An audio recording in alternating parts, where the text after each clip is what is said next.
Hey everyone, it's me, David. I'm here in my Beatles corner and gotten another video together for you. Recent video I did, I told you what my favorite Capitol, well, not just Capitol, but my favorite American only albums are. And I figured I would do this video because there's this thing going on at the Steve Hoffman forums where, I mean, there's so many threads about Beatles. So someone's doing a series of threads ranking your favorite Beatles albums, or how do you rank the Beatles albums. So thought I'd put that together. So this is in order from my least favorite to my favorite Beatles, or how I rank the Beatles albums, standardized 13 album catalog. And I kind of tell you why I rank them a little bit in the, well, you'll see. All right, so let's roll the tape video, whatever it is. So coming in at number 13 in last place is their final album, Let It Be. And you know, it just doesn't really feel like a Beatles album to me. It's, you know, produced by Phil Spector. It's just basically, how do I say it nicely, a ton of outtakes strewn together as an album. So this is my least favorite of the Beatles albums. Let's move on to number 12, next one up on the list. Yep, I'm sure you probably expected this one. Number 12, Yellow Submarine, the soundtrack album, not the song track, which was so much better. You know, why is it rating? I mean, I like the music. It's a little better than Let It Be, in my opinion. It feels like a more polished album. But you know, the 4 new songs on the album that were in the movie, well, Hey Bulldog wasn't in the movie here in the States, but so let's say 3 songs. You know, it's just not good value for money. Side 2 is all incidental music from George Martin. Just not an enjoyable listen. And hey, if I want to listen to Yellow Submarine and All You Need Is Love, those songs I've heard to death. So that's why it comes in at number 12. Let's move on to number 11. Surprise, surprise, surprise. Abbey Road. Yep.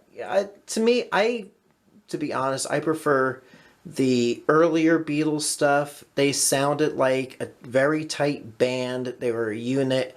Abbey Road would rank higher on my list if it wasn't for Octopus's Garden and Maxwell's Silver Hammer. But still, it just sounds disjointed to me. So let's move on to the next one up. Roll up for the Magical Mystery Tour. Step right this way. Another... Oh, how do I say this?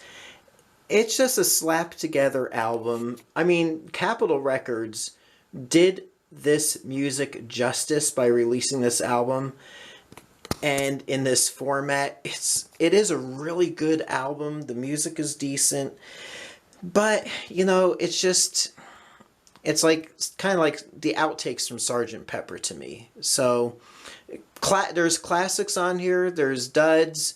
But that's why it's rating at number 10. So let's go to number 9. Number 9. Well, no. Not the White Album. It's Help. The UK version of Help. Again, I really like the music on this. But it just, I don't know. It's still kind of disjointed to me. You know, the side 2 with a couple of cover songs, brilliantly done, but to me it's just like the Beatles are starting to phone it in a bit.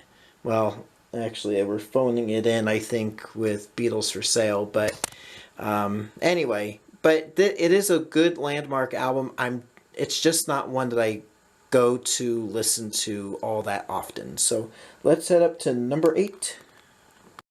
So coming in at number 8 with the Beatles second album. And you know, another good album. It's just the cover songs Oh, I don't know. I mean, I'm the originals outshine the cover songs, and it's if I want to listen to the best of this album, I'll listen to the American Meet the Beatles. Enough said on that. But still an overall really polished effort.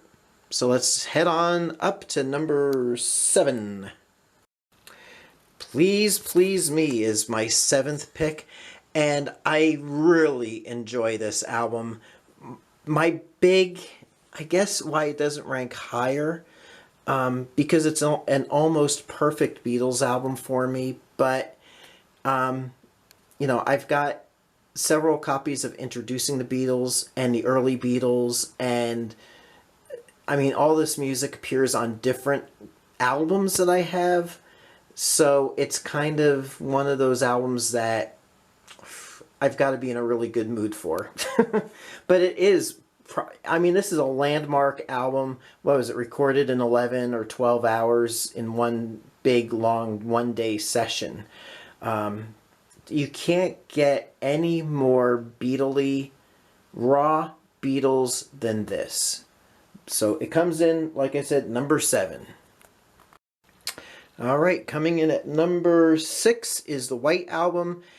And yeah, I've got a few cleaner looking copies, but this is an early United States capital numbered edition that was just so much easier for me to get out of the plastic wrap. Well, the plastic cover I have on it. People rate this so much higher than I do on their personal lists, but for me, I kind of rank it where it is because it's just like a bunch of solo songs, and and even with that aside, if they took out Wild Honey Pie and Revolution Number 9, even Revolution Number 1, and put in a few other songs that appeared in the Escher demos with the anniversary edition, I mean, that would be ranked so much higher. But let's see what we got coming up the pike. Number 5. At number 5, it's the act you've known for all these years, Sgt. Pepper's Lonely Hearts Club Band. And, again, people rate this higher on their personal lists. To me, again, great music, overrated. Just to be blunt, to me it's an overrated album. It's not solving world peace or anything like that. But, oh, and then the other thing is, growing up here in the States, whether it was mono or stereo, the versions that Capitol Records put out always just sounded horrible, muddy, and just not really that great. It's only later on that I've heard, let's say, the 1987 CD and the more recent remasters, as well as a couple of import versions where I really appreciate the sound quality, but still overall, not one of my go-to albums. Overrated, but still good and solid at number 5. I'm going to probably get some grief on this one. So, yep, number 4, Beatles For Sale. And I'm sure people are shocked when they see that I'm putting Beatles For Sale right above Sgt. Pepper. But hey, the songs, in my opinion, are a lot more cohesive and just more Beatle-y. You open with No Reply, you go into I'm a Loser. Man, even Babies in Black, ahead of its time. One of my favorite Beatles songs, I Don't Want to Spoil the Party, is on this one. And heck, even the cover songs that are on here are just so polished and so nice. And it is one of my favorite Beatles albums. Beatles For Sale at number 4. Beatles For Sale, number 4. Coincidence? Who knows? Number 3, Rubber Soul. And if it was the American Rubber Soul, it would be number 1. The British Rubber Soul is solidly at number 3. Again, just the songs are so good. So good on here. One of my favorite go-to albums, Rubber Soul by the Beatles. Number 2, Revolver. And the reason why this is not in my number 1 spot, now I don't know if you can guess what number 1's going to be. Yellow Submarine. Oh, if Yellow Submarine and Love You Too were omitted from this album, and let's say Paperback Writer and Rain were on it, then man, you would have probably the perfect Beatles album in my opinion. And for those naysayers who are like, well, if you take off, Yellow Submarine, or you put on Paperback Writer and Rain, John didn't want singles on the albums. Well, Yellow Submarine and Eleanor Rigby were a single. So there you go. So let's go on to our number 1 pick. Why on earth should I moan? Because it's a hard day's night. My number 1 Beatles album pick. To me, it is the perfect Beatles album. Every song, the only album where all songs are written by Lennon and McCartney. The first Beatles album that contains all original compositions. Just a tight album. I mean, I think all the songs were written for the movie. And just a great album. It is my favorite Beatles album, my number 1 selection. So there you go. And as I mentioned, I mean, you will probably largely disagree with how I rank them, my least favorite to my favorites, but that's the beauty of our individual choices is this is my preference. I don't know why my hands are moving so much. My preference may not be your preference.